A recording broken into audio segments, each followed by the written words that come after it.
प्रणाम, नमस्कार दोस्तों। आज मैं बताऊंगा उद्धव ठाकरे, आदित्य ठाकरे, सलमान खान, इन तीनों के बारे में।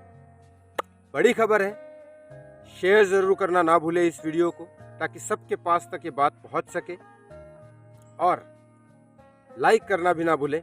और इस चैनल को प्लीज हाथ जोड़ के रिक्वेस्ट है, इस चैनल को सब्सक्राइब जरूर करिए। तो इस वीडियो में आगे बढ़ने से पहले और एक बात मैं बता देता हूँ कि जितने भी खबरें आती है वो सही हो, ये सही नहीं है। क्योंकि खबरें आती है, खबरें पता चलती है, और उसके बाद सबसे पहले, अगर बड़ी खबर है तो सबसे पहले न्यूज़ वाले खुद जिसके बारे में खबर है उनको बताते हैं। क्योंकि बाद में लॉ एंड ऑर्डर, पुलिस ये एक्शन लेगी नहीं लेगी वो तो बात की बात है। लेकिन अगर एक्शन नहीं लिया उन्होंने मीडिया के बोलने के बाद भी, जैसा कि सुशांत के केस में हो रहा है, मीडिया ने तो सब कुछ किया सुशांत के लिए, लेकिन एक्शन होगा नहीं होगा लॉ के हिसाब से। तो क्या होता है, जैसे किसी ने गलत काम किया, उसका हमने न्यूज़ हमारे पास मिल गई रिपोर्टर को, लेकिन वो सबसे पहले उन्हीं को बताएगा। क्योंकि भारत का संविधान इस तरह से है। क्योंकि अगर लॉ एंड ऑर्डर ने उसको सज़ा नहीं दी तो वो पार्टी में वापस आ जाएगा, पावर में वापस आ जाएगा, और सबसे पहले उस मीडिया वालों को नुकसान पहुंचाएगा। तो ये बहुत ज़रूरी होता है, क्योंकि इंडियन सिस्टम ऐसा है। इसीलिए मीडिया, लॉ एंड ऑर्डर की वजह से मीडिया खराब है। मीडिया खराब नहीं है इंडियन सिस्टम की, लॉ एंड ऑर्डर की वजह से खराब है। इसीलिए इस खबर को जब न्यूज़ वालों के पास मिलती है तो वो लोग अपने मेन चीफ एडिटर को बताते हैं, वो लोग पार्टी वालों को बताते हैं, पार्टी वालों अपना प्रेशर वेशर डाल के सब बंद करवा देते हैं। फिर उस खबर को थोड़ी बहुत लीक होती है तो उस थोड़ा का डाइवर्ट करके बताया जाता है। लेकिन जो ग्राउंड रिपोर्टर वाले रिपोर्टर होते हैं वो मुझसे कनेक्टेड है, वो सीधा सीधा मुझे बोलते हैं, सर आप बोलो। यूट्यूब पे सच बोलने से, अगर आपके पास थोड़े बहुत भी चीज़ें हैं और आप सच का साथ देते हो, आपके पास एविडेंस है, तो आप सच यूट्यूब पे कभी भी बोल सकते हो। YouTube was the best platform. सीधा सीधा बोलो, कोई लीगल एक्शन नहीं होगा अगर वो सच है तो। और मैं सच के अलावा कभी कुछ बोला ही नहीं। तो चलो इस खबर में आगे बढ़ता हूँ। उससे पहले और एक बार आपसे रिक्वेस्ट कर रहा हूँ हाथ जोड़ के कि प्लीज़ चैनल को सब्सक्राइब ज़रूर करो और बेल आइकॉन ज़रूर दबा देना, और लाइक और शेयर करना प्लीज़ ना भूलिए। बहुत मुश्किल से मैं आपको ऐसी ऐसी लोकेशन पे बैठता हूँ, जंगल में ही रहता हूँ मैं दिन भर, लेकिन ऐसी ऐसी लोकेशन पे बैठता हूँ जहाँ पे आपके लिए, कि आपको बैकग्राउंड भी अच्छा मिले। तो चलो सबसे पहले मैं बात करता हूँ, सलमान खान की बात करते हैं। तो सबसे पहले सलमान खान की बात करते हैं। सलमान खान सिद्धू मूसावाले के बाद उसके ऊपर जान से खतरा था, उसको जान का खतरा था सलमान खान को। तो इसके बाद उन्होंने, जब तक सरकार चेंज नहीं होती तब तक सलमान खान, पता नहीं क्यों, उन्होंने पुलिस को एफआईआर कर दी थी कि मेरी जान को खतरा है। पुलिस ने प्रोटेक्शन दे दी क्योंकि शिवसेना की सरकार थी उस टाइम। अब देखो यहाँ बात जानने वाली है, हिंदुत्ववादी की बात करके एकनाथ शिंदे जो सरकार बनाई है देवेंद्र फडणवीस के साथ मिलके, उसके लिए मैं बता रहा हूँ, बात जानने वाली है।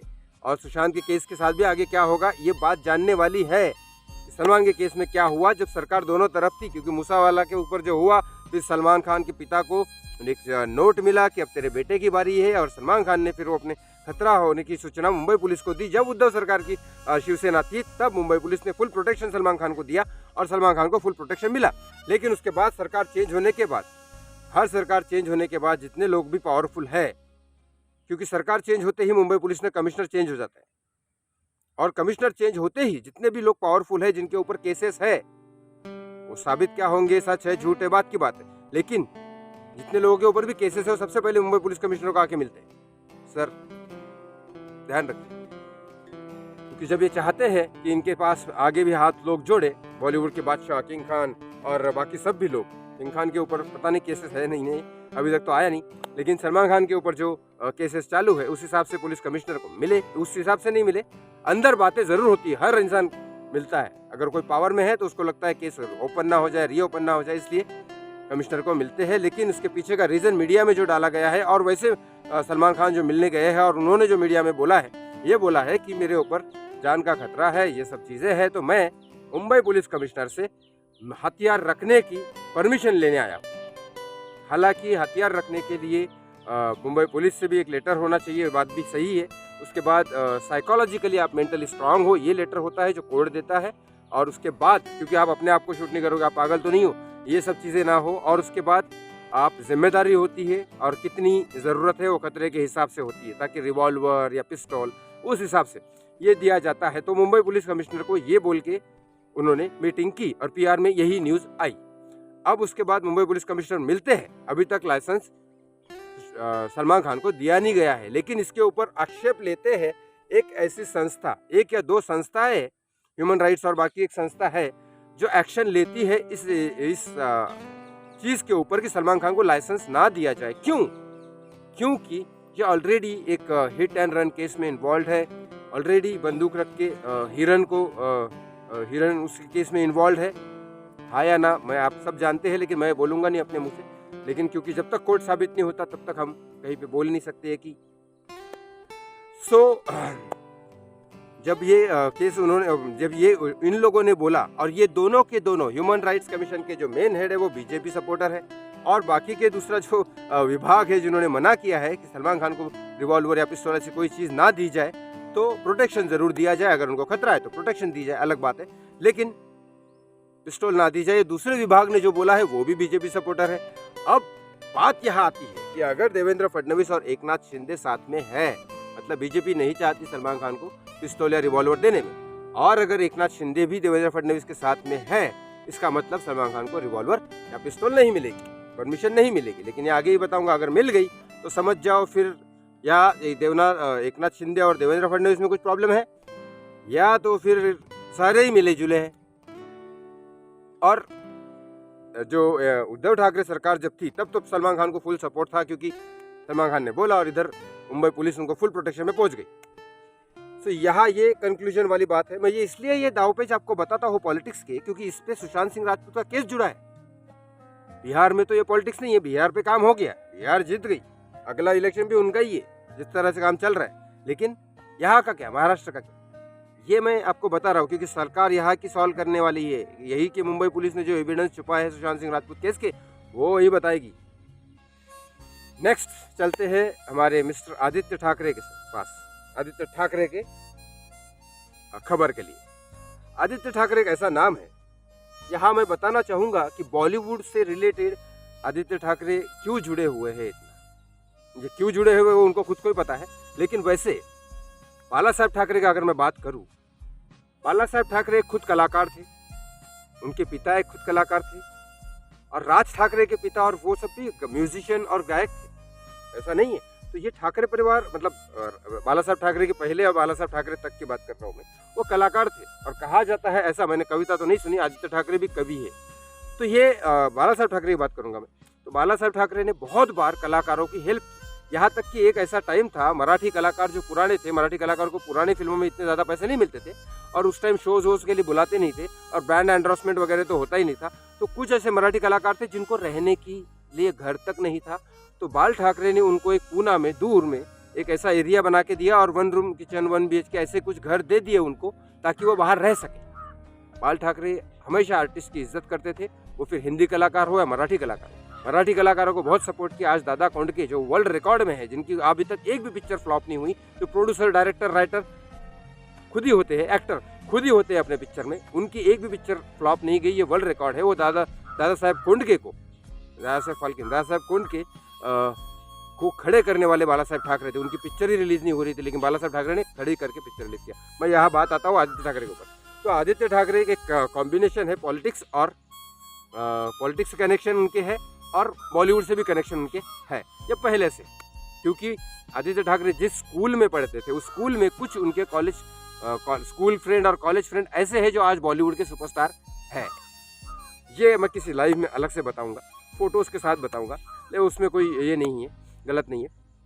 तो इसके बाद आज बात करते हैं 27 जुलाई, कल उद्धव ठाकरे जी का बर्थडे था। आदित्य ठाकरे ने विश किया, ये बात मैं यहाँ बताने नहीं आया, कुछ और बताने आया। हाँ, अब बात आती है शिवसेना, उद्धव ठाकरे की शिवसेना। इतना होने के बाद बार बार ये पहले तो ये लगा रहे थे आदित्य ठाकरे की एकनाथ शिंदे ने आपने चूरा खोपा हमारे पीठ में, आपने ऐसा किया वैसा किया, सारी चीज़ें बोली। जब मेरे पिता बीमार थे तब आपने हमसे अलग होके एक सरकार बनाई। ये बात कितनी सच है मुझे नहीं पता है। उद्धव ठाकरे जी की उस टाइम हालत ख़राब थी क्या, जब एकनाथ शिंदे वहाँ से निकले और एक नया सरकार बनाने का चालू किया? क्योंकि आदित्य ठाकरे भी कहीं पे और थे, और उसके ऊपर नीतीश राणे का भी कुछ कहना है कि भाई आदित्य ठाकरे तुम उधर वो क्या कर रहे थे, तुम क्या खाली बैठे थे क्या, ये सब चीज़ें है। लेकिन यहाँ बात चल रही है आदित्य ठाकरे की। तो आदित्य ठाकरे ये सब देखने के बाद पहले टीका करते हैं और उसके बाद आज प्लान करते हैं कि नहीं, मैं शिवसेना को वापस खड़ा करूंगा, वही बाला साहेब ठाकरे की तरह, और मुख्यमंत्री बनूंगा एक दिन इस महाराष्ट्र का, इसी शिवसेना को लेके, और खुद आदित्य ठाकरे मुख्यमंत्री बनेंगे, ये उन्होंने दावा कर दिया और इसकी परेड भी चालू कर दी। मराठवाड़ा में उनको काफ़ी सपोर्ट मिला, ऐसा मीडिया रिपोर्टर कहते हैं, मराठी मीडिया रिपोर्टर। और जितना मैंने रिपोर्टर से सुना है कि हाँ वाकई में थोड़ा सपोर्ट मिला है, ऐसा नहीं है, मैं यहाँ झूठ नहीं बोलना चाहता। आप जो सुनना चाहते हो वो अगर मैं बोलूँ तो फिर मैं अगर बोलता रहूँ कि सुशांत को न्याय मिलेगा, न्याय मिलेगा, न्याय मिलेगा, न्याय मिलेगा, और सच आपके सामने ना रखूँ और एक दिन न्याय ना मिले, तो उससे अच्छा है कि आज मैं सच बोलूँ ताकि आप कुछ कर तो सके, सच तो पहुँचे आपके पास।